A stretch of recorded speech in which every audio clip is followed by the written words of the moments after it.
Let's talk about narcissism from a spiritual perspective, part 10. And if you haven't seen my previous videos on this subject, 1 to 9, go ahead, grab your popcorn, and start binge watching. So the world has its explanation of what narcissism is, okay? I look at things from a spiritual lens, and for me, I believe that it is a spirit, an unclean spirit, a demonic spirit that is hopping into these vessels that we call narcissists. Based on my encounters with narcissists, I've discovered a link. A lot of them have had some type of trauma that came through their caregiver or their parent. They had a caregiver or parent that displayed some narcissistic traits, and these adults never addressed the trauma that they dealt with in their childhood. A lot of them lacked love, right? As a child, the first love is our parent, right? Narcissists tend to be starved of that love, and therefore the way they seek love is through the world. That's how they try to find love. Their validation needs to come from the world because they are unable to validate themselves. They have low self-esteem, low confidence, and so they have to get their energy based on how other people perceive them. So anyone that goes against their narrative in their mind is disrupting the way that they survive in this world.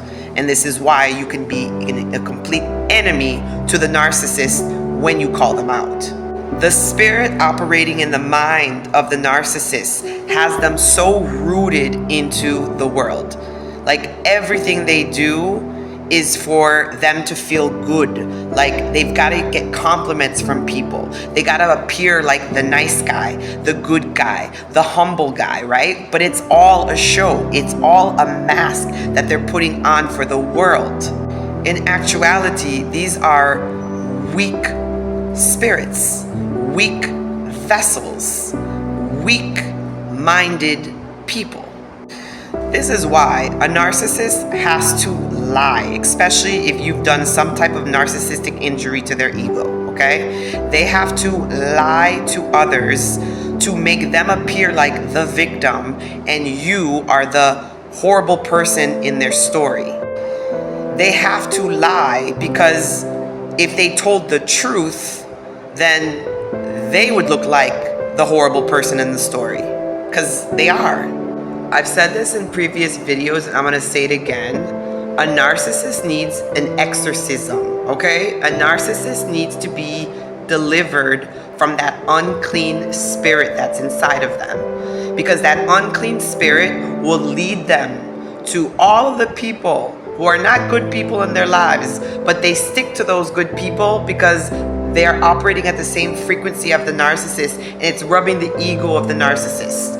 Because they don't know who the narcissist truly is, because the narcissist is wearing a mask, right? And anybody who sees behind the narcissist, calls the narcissist out, will see the wrath of the narcissist. That's when that demonic, unclean spirit comes out and tries to dim the light of the empath. Like the demon inside of them is like, uh-oh, they see me, they discovered me, all right, attack. Dealing with a narcissist is like dancing with the devil, all right? You are getting warped into their distorted reality. And no matter how much rationalization, logic that you try to give to a narcissist, if you don't enter into the narrative in the mind and rub their ego, you will never be an ally in their eyes. There comes a point where it's pointless engaging with that demonic spirit inside of them, because no matter what you say, they're not going to hear you, and you're going to have to just walk away, choose you. Now, when you're on your ascension journey, they'll get a point perhaps where you are healed and you can send that narcissistic person love in the 5th dimension. You can use them to demonstrate your new level of consciousness. What do I mean? you can send them light, because you recognize that the reason why they're acting that way is because they don't have light. The reason why they're acting that way is because they don't have God inside of them. The reason why they're acting that way is because they have trauma that they've never ever addressed, and you just became collateral damage. And that encounter that you had with that demonic spirit inside of them was the catalyst for you to turn and give the love to yourself, you to turn to heal yourself, because you saw how they're so messed up that they didn't heal, that it prompts you to heal yourself, and you start developing your relationship with God, and you level up. You level up. You understand why you attracted that situation in your life. You heal whatever was in vibrational alignment with that demonic spirit, and then you say, peace, thank you, have a nice life. I'll pray for you. I hope you encounter God, but I'm no longer part of that journey anymore, because I'm choosing myself. I know myself, I value myself, and you don't have the privilege of having me in your life. Don't harbor any anger. Don't harbor any unforgiveness, because that's going to be resonating inside of you. And I don't say forgive the person means forget what they did.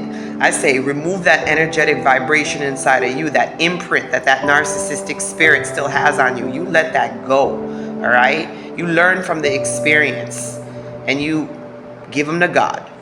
Because there are some spirits that are just so strong on people that there ain't nothing you can do. No love is going to change them except the love of God. The best thing that you can do is focus on you. Focus on healing yourself, focusing on loving yourself, focusing on getting strength through your Creator, and stepping into your purpose. I love you all, saints. Stay strong, stay wise, stay prayed up, and stay away from them narcissists if you can. Be sure to check out my 30 days of biblically inspired journal prompts. If you're looking for resources to help you heal post-narcissistic abuse, grab your copy. The link is in the description.